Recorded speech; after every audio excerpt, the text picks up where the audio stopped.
Good morning, students. Welcome back to the new session of learning. Okay, this is your accounts class, and we are discussing on chapter number 1, that is financial statement of not for profit organization. And today in the last video हमने conceptual video था वो, उसमें हमने देखा था कि हम amount of calculation of consumable items जैसे stock, medicine, stationery, sports item, ये सब अगर हम खरीदते हैं तो कैसे कंज्यूम हो जाता है, और उसका हमने स्टेटमेंट फॉर्म में सीखा था in the last video. Okay, तो हम लोग मैंने बस आपको स्टेटमेंट फॉर्म में सिखाया है, बट आप if you will go through the book then आपको देखने को मिलेगा कि वो आप स्टेटमेंट फॉर्म में भी बना सकते हो, और मैंने आपको अकाउंट फॉर्म में सिखाया है. ठीक है, so you can go through the both the methods and it's my point of view कि अकाउंट वाला जो मेथड होता है वो ज़्यादा ईजिली आप बना सकते हो. ओके, सो हम लोगों ने कल कॉन्सेप्चुअल वीडियो देखा था, आज एटलीस्ट 2 क्वेश्चंस करेंगे उस कंसेप्ट को दिमाग में घुसाने के लिए. ठीक है, तो question number 21 is reflecting on your screen and please go through it by pausing the video if you can, और we will do this one. Okay, on the basis of information given below. Okay, calculate the amount of medicines to be debited to the income and expenditure account. ठीक है, इस amount of good health hospital, मतलब ये कोई good health hospital है, उसके हमें amount of material consume बनाना है for the year ended 31 March 2019. Particulars कितना है ये देखो, ओपनिंग डेट दिया हुआ है, ये क्लोजिंग डेट दिया हुआ है. ओके, और स्टॉक ऑफ मेडिसिन की ओपनिंग एंड क्लोजिंग डेट दिया है, क्रेडिटर्स फॉर मेडिसिन की ओपनिंग एंड क्लोजिंग डेट दिया है, medicine purchase during the year ended 31 March 2019 where this is the medicine was purchase during the year. ठीक है, अब इसके बेसिस पे आपको निकालना है कि आप कितना अमाउंट इनकम और एक्सपेंडिचर अकाउंट में डेबिट करेंगे. ठीक है,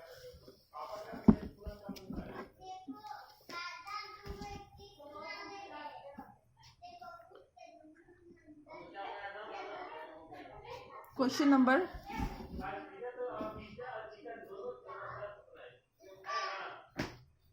इनकम एंड एक्सपेंडिचर. तो हम लोग सबसे पहले क्या करेंगे यहाँ पे,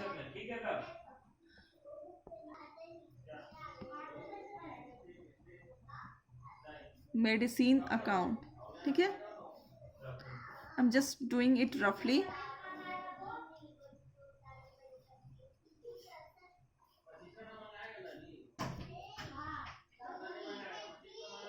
ठीक है, ये है medicine account, this is my debit side, this is my credit side. ठीक है, तो आप देखोगे सबसे पहले आपको स्टॉक की ओपनिंग बैलेंस दी गई है. स्टॉक, ये जो मेरा स्टॉक अकाउंट्स है, स्टॉक मेडिसिन का अकाउंट है. ठीक है, जो ओपनिंग अकाउंट दी गई है, तो ये स्टॉक तो मेरा क्या है, असेट्स है. असेट्स का जो ओपनिंग बैलेंस होता है वो डेबिट बैलेंस होता है, तो हम लोग इस तरफ लिखेंगे टू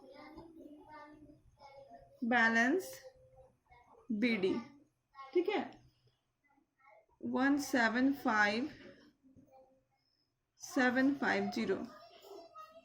ओके, और एट द सेम टाइम इसके यहाँ पे क्लोजिंग बैलेंस दिया है bye balance carried down. Okay, 144,650. ये ओपनिंग बैलेंस हो गया हमारा, और ये हमारा हो गया क्लोजिंग बैलेंस. ओके, अब हम नेक्स्ट हमारा दिया गया है कि हमने पूरे साल भर में एक साल में कितना मेडिसिन परचेज किया, दैट इज 60,80,700. ओके, इतना परचेज किया. तो आप परचेज करने के लिए क्या दिए होंगे, कैश पेमेंट किए होंगे. ओके, तो हम लोग बस कैश की जगह में क्या लिखेंगे, receipt and payment account. Okay, क्या किए होंगे, receipt and medicine account debit, medicine आया और हमने देखो सब हम लोग ऐसे करते हैं. अगर मैं बोलूँ कि मेडिसिन परचेज करने के लिए आपने जर्नल एंट्री क्या है वो लिखें, तो आप क्या लिखे होंगे, तो हम उसके लिए जर्नल एंट्री पास करेंगे, medicine account DR to cash. ठीक है, अब हम क्या करते हैं, कैश के ऊपर एक हम लोग इसको ऐसे काट करके मैं अगर लिख दी रिसिप्ट एंड पेमेंट अकाउंट, क्योंकि हम लोग स्टार्टिंग में ही पढ़े थे कि receipt and payment account is just similar to cash account. ठीक है, तो पहले कैश अकाउंट की मैंने कंसेप्चुअल आपको बताया था कि कैश अकाउंट होता क्या है, फिर उसके ऊपर बता दिया था receipt and account is just a cash, another name for cash account. ठीक है। तो यहाँ पे हम कैश अकाउंट के बदले रिसिप्ट एंड पेमेंट अकाउंट लिख देंगे, तो क्या कोई हर्ज है? नहीं है। तो यहाँ पे हम लिखेंगे to receipt and payment account, नीचे में लिख देंगे हमने पेमेंट किया है, मेडिसिन खरीदने के लिए पेमेंट किया है, ठीक है।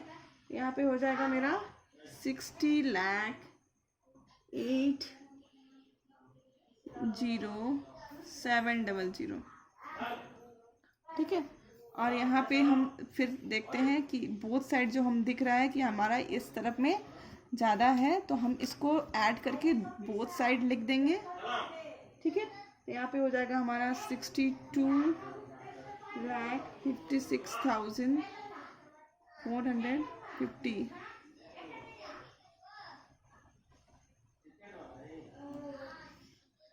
और यहाँ पे जो हमारा बैलेंसिंग फिगर होगा उसको हम लोग लिखते हैं इनकम एंड एक्सपेंडिचर अकाउंट, और इसको बैलेंसिंग फिगर भी आप बोल सकते हो, या फिर amount of medicine consume, amount of medicine consumed, ठीक है। ये हमारा हो जाएगा अमाउंट ऑफ मेडिसिन कंज्यूम 61,11,800, ये हमारा आंसर है। एक्चुअली हमारा क्वेश्चन का डिमांड था इसी अमाउंट को फाइंड करने का, ठीक है। This is our answer. अब हम चलते हैं एक और जो क्वेश्चन हम लोग करने वाले हैं, दैट इज क्वेश्चन नंबर 23 हम लोग देख लेते हैं, ठीक है। 23 में 3 केसेस दिए गए हैं आपको, ये देखो, थोड़ा 3 केसेस ताकि आपको थोड़ा सा प्रैक्टिस ज़्यादा हो जाए।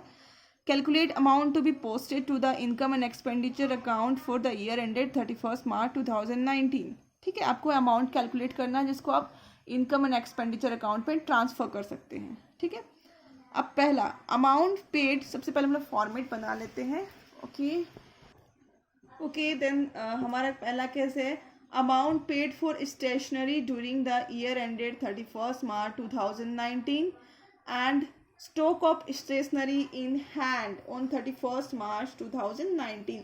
मतलब आपको बोल सकते हो आपको कि मैं आपको ये अकाउंट बना के दिखाती हूँ, मैं आपको बताती हूँ कि इसको बनाने के 2 तरीके हैं, आप स्टेटमेंट भी बना सकते हो, अकाउंट बना सकते हो, it is up to you, जो आपको समझ में आती है वो आप बना सकते हो, but I am making the account of it, okay. तो this is my stationery account,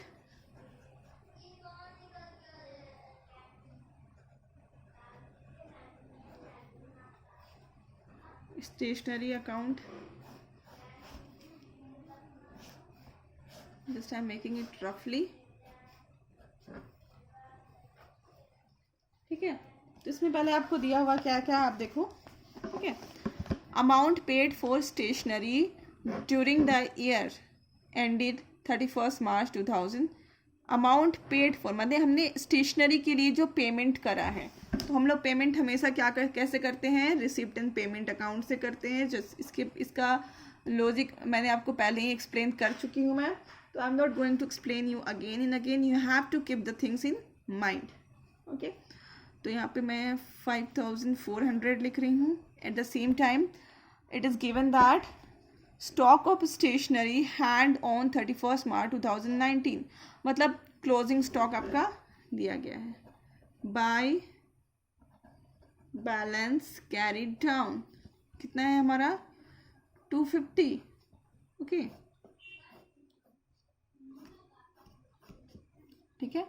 ये रहा हमारा, हम इसको बैलेंस कर देंगे, और 2 ही इन्फॉर्मेशन हमें दिया गया है और कोई भी इन्फॉर्मेशन नहीं दिया गया है।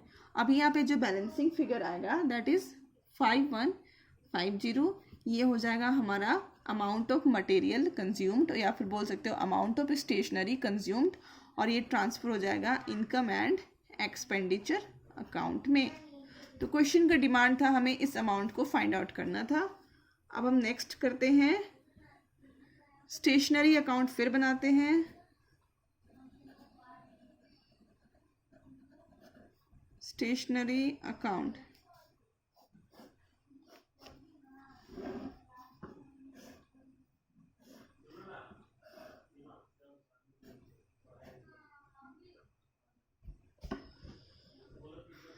Stock of stationery in hand on 1 April 2018 is इतना, ठीक है। तो दैट इज ओपनिंग बैलेंस हमें मिला हुआ है स्टेशनरी का। टू बैलेंस ब्रॉट डाउन, ठीक है। Payment made for stationery during the year, okay, ended. Payment किया है हमने, तो पेमेंट करने वाले को क्या बोलते हैं, रिसिप्ट एंड पेमेंट अकाउंट। कितना पेमेंट किया है, 5400। Then stock of stationery in hand, stock of stationery that is closing balance दे दिया है हमारा by balance, sorry carry down 250। Balance करेंगे हम इसको, ठीक है। तो हो जाएगा हमारा 6900 और ये जो है वो ट्रांसफ़र हो जाएगा इनकम एंड एक्सपेंडिचर अकाउंट में 6650। ओके, तो this was the second case which we solved. अब हम आते हैं थर्ड केस की तरफ। Again stationery account,